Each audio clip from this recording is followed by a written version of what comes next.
All right, it is Monday, so we're going to be doing our Blue Jackets recaps. Hopefully, starting next week, I can get these out a little bit earlier, actually, in the day. And we're going to switch it up a little bit. We're going to be talking about some of these signings that the Blue Jackets have been making first in this video. So we're going to be starting off with Corson Cuelemans. This signing happened a bit earlier on in the it happened a couple weeks ago. He currently is playing with the Cleveland Monsters after he was a bright spot on a pretty bad Wisconsin team in the NCAA. He was the first-round pick. He was a first-round pick in 2021, acquired from the Toronto Maple Leafs in the Nick Foligno trade. So hopefully he does well in Cleveland and is able to maybe not secure an NHL spot exactly next season, but hopefully we start to see some steps forward in that process.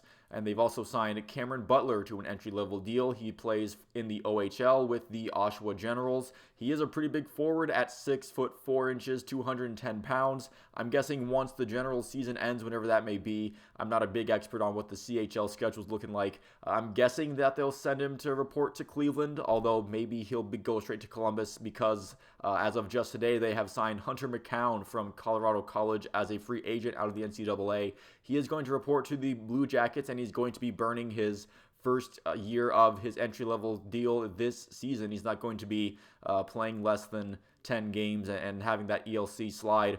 Hopefully this works as well as the Nick Blankenburg signing did last season. I know Hunter McKown's kind of gotten a bit of rumblings as of late as to which team's going to sign him. He has had a few suitors. It's been speculated that maybe Columbus got they got the signing because they were willing to give him a spot on the NHL roster immediately so he can have that first year of his entry-level deal burned and out of the way. And he does have an opportunity because, the Blue Jackets are the worst team in the NHL still by the standings. If you look at the standings, they are still 32nd. So he should have the best opportunity there to show what he can do at this point and maybe in the offseason see what they can get a more complete look at his game. So getting into the actual action on the ice for the Blue Jackets, they started the week with a 6-5 overtime win against the San Jose Sharks. So they win this game, but they did lose a tank bowl. It was Tarasov versus Kakinen, and Daniil Tarasov did get an assist in this game, although it wasn't all bad for the Blue Jackets as a Connor Bedard standpoint, as San Jose did get a point for the game going into overtime. Johnny Gaudreau has 5 points, and even though it might have costed them a little bit of tank positioning, I think it always is good to see signs of life from your guys like Johnny Gaudreau and some of your veterans to make sure that they are still playing, that they are still, putting in some effort, even though this is a lost season by and large. San Jose getting an overtime, they did get a loss in overtime later anyway, so both teams getting 2 points in their next 2 games. So it's kind of like neither team really gained any ground on each other, although I'm sure some of the Blue Jackets standings watchers, myself included, would have liked it if they would have pushed San Jose a little bit farther away by losing outright in regulation, but what can you do? Then they go to the Kings in Los Angeles to visit some old friends in Korpisalo and Gavrikov, and they lost 4-1 in LA. It was Tarasov versus Copley. They did sit Corpy. How mean of the Kings to deny me watching Joonas Korpisalo. I guess I'll just have to wait until the playoffs because I don't really feel like watching the Kings in the regular season anyway. The first period was pretty calm, but then 4 Kings goals in the second saw Tarasov get pulled for Michael Hutchinson. I almost made that Aiden Hutchinson mistake again, not doing that. The team defense in the second period was a no-show as usual. Kirill Marchenko did get a goal, and I love seeing some Marchenko goals. That did make things go a little better. But Gavrikov got the start game. While I wish him and Korpisalo the best, I'm still hoping the Kings lose in round 1 so the Jackets get as good of a first-round pick as possible. And then in the next day, they would play the Ducks and lose that one 7-4. It was Hutchinson versus Dostal, or maybe Dostal, however you say that. It was a back-and-forth game for a little bit until the third period when the Ducks really stepped on the gas, where Anaheim would score and the Jackets would have an answer, then Anaheim would score, Jackets would tie it up.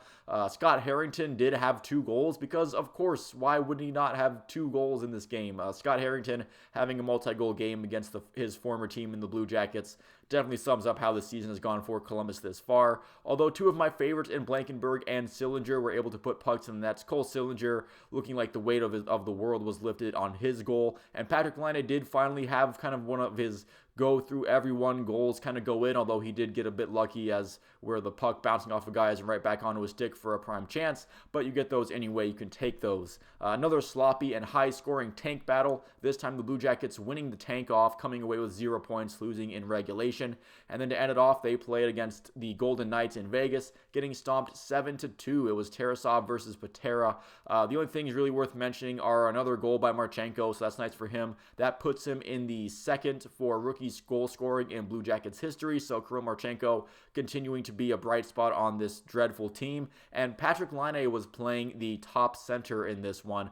Brad Larson was away mourning a very unfortunate and tragic death in his family, that sucks to hear. And so Pascal Vincent getting a little bit unorthodox with the lineups. Apparently this was something that Patrik Laine actually approached the team with himself, and I guess at this point, why not? I guess if it keeps Patrik Laine engaged and if it helps improve his defense a little bit, then that would be nice.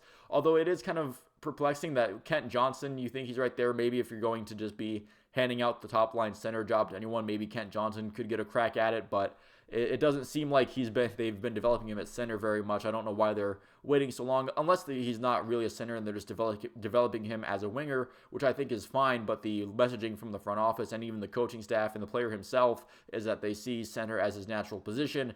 It just hasn't seemed to be going that way, this season. And with that loss to Anaheim earlier, the Blue Jackets were mathematically officially eliminated from any postseason conversations. So they've been out of the playoffs for pretty much the entire year now. It's just official based on all the math. There is no possible world now in which the Blue Jackets end up making the playoffs anyway. So yeah, just another week of mostly bad hockey and bad results, unless you're, at this point you're rooting for the Connor Bedard. So they're kind of good results in disguise if you think about the lottery.